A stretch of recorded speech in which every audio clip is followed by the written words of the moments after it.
বাবা দাঁড়াও, তোমার সাথে কথা আছে।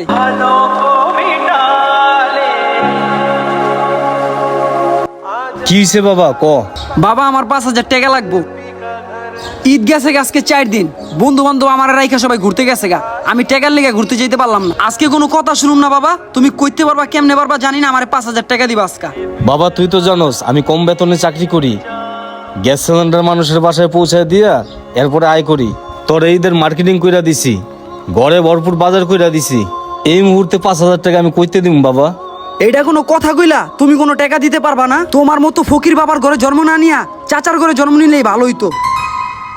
চাচার পোলাগো দেখছো কত ভালো আছে, কত ভালোভাবে রাখছে চাচাই তাগো। বাবা রে, তোরে কেমনে বুঝামু, তুই যেদিন বাবা হবি সেদিন বুঝতে পারবি। তোমার মতো ফকিরনি বাবার ঘরে জন্ম না নিয়া আমি যদি চাচার ঘরে জন্ম নিতাম তাহলে অনেক ভালো থাকতাম। আমি ফকিরনি বাবা জানি কোনকার।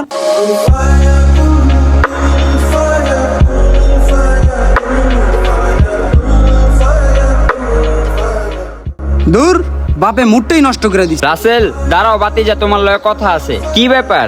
দেখলাম তুমি বড় ভাইয়ের সাথে চিল্লাচিল্লি করতেছো। হ চাচ্চু, চিল্লাচিল্লি করুম না? আপনার বড় ভাই আমার বাবা, আমার কোনো শখই পূরণ করতে পারে না, চিল্লাচিল্লি করুম না তাই কি করুম? আচ্ছা বাতিজা, ঈদের মার্কেটিং করছো? হ চাচা, করছি। দুপুরে কি দিয়া ভাত খাইছো? এই যে চাচা, মুরগির গোশ দিয়া আর ইলিশ মাছ ভাত ছিল, এগুলো দিয়ে খাইছি দুপুর। এই জাবেদ, এদিকে আসো। আসসালামু আলাইকুম চাচা। ওয়ালাইকুম আসসালাম। কই যাইতেছো? এই তো কাজের সন্ধানে গেতাছি, বয়া থাকলে তো আর তো হইব না। তাইলে দুপুরে কি দিয়া খাইলা? এই তো চাচা, কিছু পান্তা ভাত ছিল আর একটা ডিম বাইজা খাইছি। আচ্ছা, এবার কে ঈদে মার্কেটিং করা হয়েছিল? না না, কোনো মার্কেট করি নেই চাচা।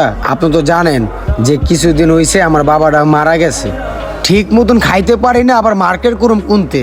এখন বাবা নাই, বুঝতাছি পৃথিবী কত কষ্টে। ঠিক আছে বাতিজা, তুমি যাও। আচ্ছা চাচা, আসসালামু আলাইকুম। ওয়ালাইকুম আসসালাম। যাও, সন্ধ্যায় দেখা কইরো আমার সাথে। দেখছো, ওরা দেখা কি বুঝলা তুমি? ওর বাবাটা মারা গেছে দেখা ওই ঠিকভাবে 2 বেলা ভাতই খাইতে পারে না। মার্কেট তো করব পরের কথা। আর দেখো, তোমার বাবা অল্প টাকার চাকরি করেও তোমাদেরকে ভালোভাবে রাখতেছে, খাওয়াইতেছে, পড়াইতেছে। আর আজ বাবা বেঁচে আছে, কিন্তু বাবার মূল্য বুঝো না। শোনো, বাবা হইছে বট গাছ, বাবার টাকা নয়, বাবা থাকাটাই হয়েছে জরুরি। আচ্ছা বাতিজা, তোমার কি সময় আছে? তাহলে চলো, তোমাকে একটা জিনিস দেখাবো। ঠিক আছে চাচা, চলেন।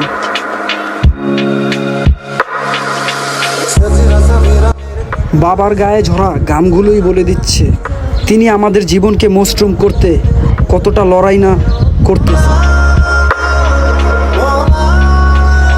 আমরা যখন রাতে নিশ্চিন্তায় ঘুমাই, বাবা তখন আমাদের আগামী দিনগুলোর চিন্তায় নির্ঘুম হয়ে থাকে।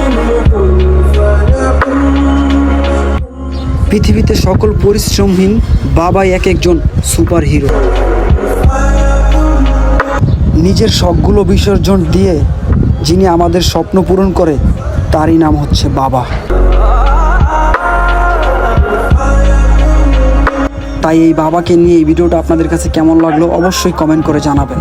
আর কে কোন জেলা থেকে আমাদের ভিডিওটা দেখতেছেন সেটা কিন্তু কমেন্ট করতে ভুলবেন না। আর এই বাবাকে নিয়ে ভিডিওটা যদি ভালো লেগে থাকে তাহলে ছোট্ট করে একটা শেয়ার করে দেবেন। ধন্যবাদ।